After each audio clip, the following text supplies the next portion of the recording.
ఈరోజు దేవుని మాట ద్వితీయోపదేశ కాండము 33వ అధ్యాయము 28వ వచనము.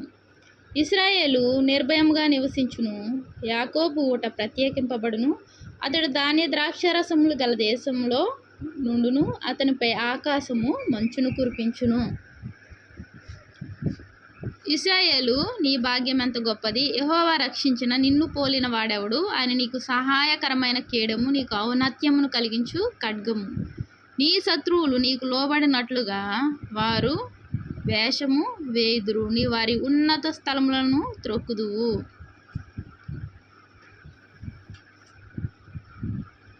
ప్రియమైన దేవుని మాట వింటున్న వాళ్ళారా, ఇక్కడ చూడండి, ద్వితీయోపదేశ కాండము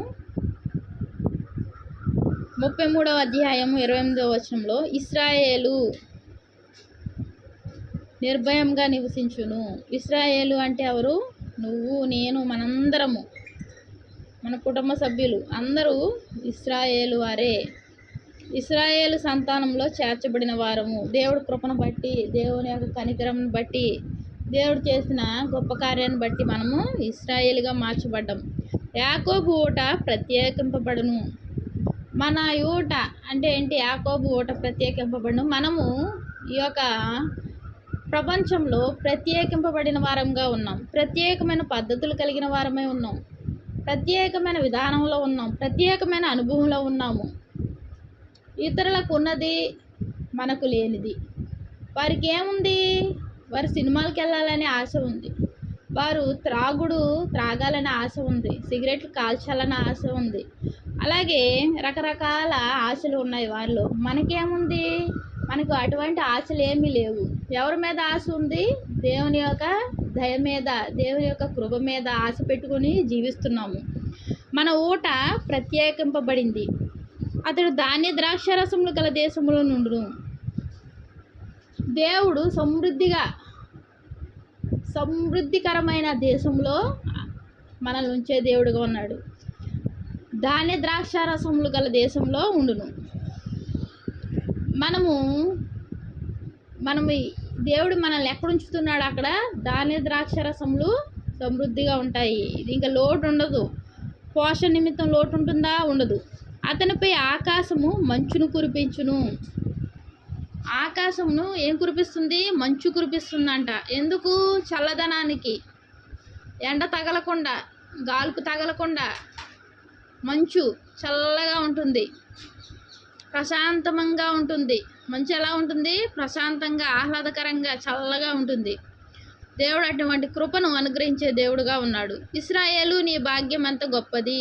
దేవుడు ఏమని చెప్తున్నాడు? ఇశ్రాయేలు, నీ భాగ్యం ఎంత గొప్పది! దేనికి భాగ్యం ఎంత గొప్పది అని ఆయన అంటున్నాడు? ఆయన ఇచ్చిన రక్షణను నువ్వు పొందుకోగలిగావు, నేను పొందుకోగలిగాను. వాక్యం వింటున్న మన కుటుంబ సభ్యులు మనందరం పొందుకోగలిగాము.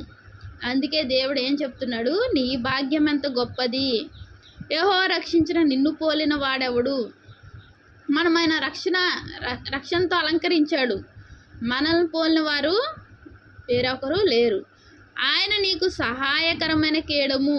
ఆయన రక్షించాడు. ఆయన మనల్ని ఎంతగానో ప్రేమించాడు, రక్షించాడు. మనం ఆ రక్షణలో ఉన్నాము. ఆయన కృపలో, ఆయన దయలో ఉన్నాము. ఆయన మనకి ఎలా ఉన్నాడు?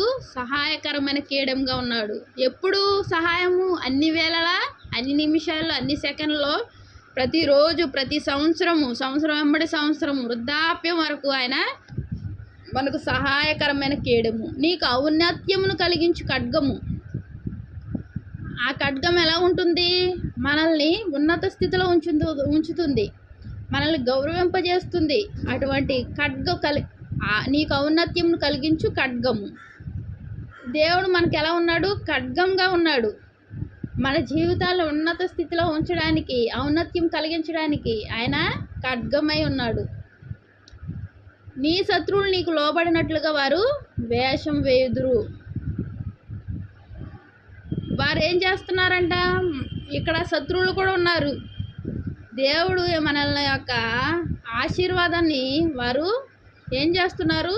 చూసి నటిస్తున్నారంట. ఇప్పటి వరకు ద్వేషించారు, ఇప్పటి వరకు వెలిచూపు చూశారు. ఇప్పుడు ఏం చేస్తున్నారు? లోబడినట్లుగా వేషం వేస్తున్నారంట.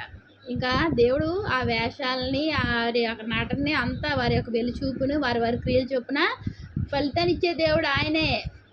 వారి క్రియలు చెప్పిన వారికి ఫలాన్ని అనుగ్రహిస్తాడు. వారు నటిస్తారు, మనం ఆ నటనలో మనం మునిగిపోకూడదు. మనము వారితో నటించకూడదు. వారు నటిస్తున్నారని మనం కూడా సంతోషపడిపోకూడదు. ఇప్పటి వరకు ఏం చేశారు? ఇప్పటి వరకు ద్వేషించారు, దూషించారు, హేళన చేశారు. ఇప్పుడు మనం వారు నటిస్తున్నారని మనం ఏమాత్రం సంతోషపడాల్సిన అవసరం లేదు. అది నిజం అనుకొని ఫీల్ అవ్వసరంలా. మన యొక్క చూపు, మన యొక్క అనుభవం ఎవరి వైపు ఉండాలి? దేవుని వైపే ఉండాలి. దేవుళ్ళలోనే ఉండాలి అనుభవం. ప్రార్థన చేసే అనుభవం ఉండాలి, వాక్యం చదివే అనుభవం ఉండాలి. దేవుని కృప నిత్యము మన మీద, మన కుటుంబ సభ్యుల మీద ఉండులాగా మనం జాగ్రత్తగా నడుచుకోవాలి. దేవునికి వందనాలు. ప్రార్థన చేసుకుందాం. మహాప్రేమ గల తండ్రి, కృపగల నాయన, నీకు ఎన్నో వందనాలు, స్తోత్రాలయ్యా. తండ్రి, నీ భాగ్యం ఎంత గొప్పది అన్నావు తండ్రి. మాకు రక్షణ ఇచ్చి భాగ్యవంతులను చేసావయ్యా తండ్రి. నీ ప్రేమను బట్టి వందనాలు ప్రభు. అంత మాత్రమే కాకుండా సహాయకరమైన కేడంగా ఉన్నావు ప్రభు. నీకు వందనాలు, స్తోత్రాలయ్యా. వాక్యం వింటున్న మమ్మల్ని అందరినీ నీ కృపలో, నీ దయలో ఉంచి నడిపిస్తున్నందుకు వందనాలు చెల్లించుకుంటూ నా ప్రభుని ప్రియరక్షకుడు అనే యేసుక్రీస్తు వారి నామంలో అతి వినయంగా బ్రతిమలాడి వేడుకుంటున్నాను తండ్రి. ఆమేన్.